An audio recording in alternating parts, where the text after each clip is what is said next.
Assalamualaikum warahmatullahi wabarakatuh. Halo guys, nama saya Tengah Sama Zulaika dari kelas 11 nomor absen 34. Today, I want to explain to you about Teuku Umar. Di video kali ini, saya akan menjelaskan mengenai 4 poin. The first, biography of Teuku Umar, yang mana saya akan menjabarkan mengenai siapa Teuku Umar dan latar belakang Teuku Umar, baik itu keluarga, sosial ekonomi saat masa kecilnya, dan pendidikan atau karir. The second, Teuku Umar's role in the Aceh War, yang mana saya akan menjabarkan mengenai bagaimana strategi dan taktik perang Teuku Umar dalam perang Aceh. The third, the death of Teuku Umar, yang mana saya akan menjabarkan apa penyebab kematian atau wafatnya Teuku Umar. And the last, the conclusion, yang mana saya akan menjelaskan kesimpulan dari keseluruhan video saya. Teuku Umar merupakan salah satu pahlawan nasional Indonesia yang memimpin perang Aceh sejak tahun 1875 hingga 1899. Ia lahir di Meulaboh, Kabupaten Aceh Barat, Kosong Aceh Darussalam pada tahun 1854. Ia adalah anak seorang ule balang atau bangsawan, yaitu Teuku Ahmad yang bernama Teuku Ahmad Mahmud, yang menikahi adik perempuan dari Raja Meulaboh yaitu Jut Muhani. So, Teuku Umar memiliki 3 saudara, yaitu Teuku Musa, Jut Intan, dan Teuku Mansur. FYI nih guys, ternyata Teuku Umar itu bukanlah seorang dari rakyat biasa. Kakeknya adalah Datuk Makudum Sati yang berasal dari Minangkabau dan merupakan keturunan dari Laksmana Mudananta yang merupakan sosok perwakilan dari Kesultanan Aceh pada zaman atau pada masa pemerintahan Sultan Iskandar Muda.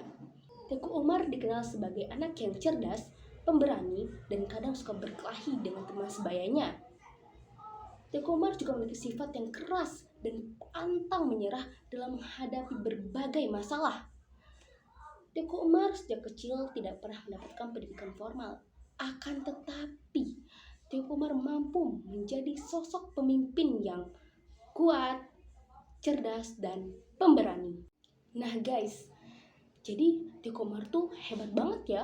Walaupun dia nggak pernah mendapatkan pendidikan formal, tapi dia mampu menunjukkan bahwa dirinya itu memiliki value atau kualitas ya guys. Nah, jangan kemana-mana ya, terus tonton video ini. Teuku Umar mulai perlawanan melawan penjajah sejak usia 19 tahun dari Meulaboh hingga Aceh Barat.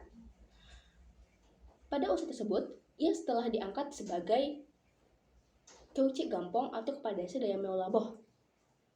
Sebagai panglima, ia dikenal cerdik dan pandai bersiasat.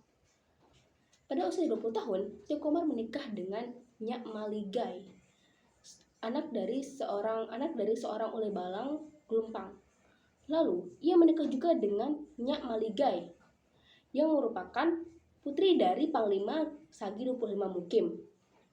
Selanjutnya, pada tahun 1880, Teuku Umar menikah dengan Cut Nyadin, anak dari pamannya Teuku Nantasetia, yang mana Cut Nyadin ini ternyata seorang janda ditinggal suami dulunya. Nah, sejak si Teuku Umar ini menikah dengan Cut Nyadin, ternyata perlawanan rakyat Aceh dalam menentang penjajah Belanda itu semakin kuat dan hebat. Hal ini terlihat dari strategi dan taktik perang yang digunakan. Nah, Teuku Umar ini ternyata menggunakan taktik perang gerilya seperti Pangeran Diponegoro. Nah, kalian tahu nggak sih apa itu taktik perang gerilya? So, taktik perang gerilya adalah taktik pertempuran secara tidak konvensional seperti sembunyi-sembunyi, serangan mendadak, atau penyergapan dan bergerak dalam unit kecil. Pada saat itu, Teuku Umar berpura-pura menjadi kaki tangan Belanda hanya untuk mempelajari strategi tempur yang diterapkan oleh Belanda dan untuk mendapatkan tambahan senjata. Nah, Teuku Umar tuh sampai rela dicap sebagai pengkhianat oleh masyarakat Aceh yang pada saat itu tidak mengetahui apapun. Nah, ternyata kerjasama antara kedua belah pihak ini banyak menguntungkan pihak Belanda dengan banyaknya pos yang dapat dikuasai. Sejak itulah Teuku Umar terus mempelajari cara dan siasat dari kolonial Belanda, lalu mengganti orang Belanda dari setiap pos yang dikuasai dengan pasukan dari Aceh. Pada tanggal 30 Maret 1856, Teuku Umar segera menarik pasukan dari pos-pos yang dikuasai Belanda. Perlengkapan tempur Belanda seperti senjata, peluru, amunisi, dan sejumlah uang diambil alih. Nah, perlahan ternyata Belanda mengetahui kebohongan dan pengkhianatan dari Teuku Umar. Mereka pun segera melakukan operasi besar-besaran untuk menangkap Teuku Umar dan pasukannya. Akan tetapi, usaha tersebut tidak membuahkan hasil. Teuku Umar dan pasukannya sulit ditaklukkan.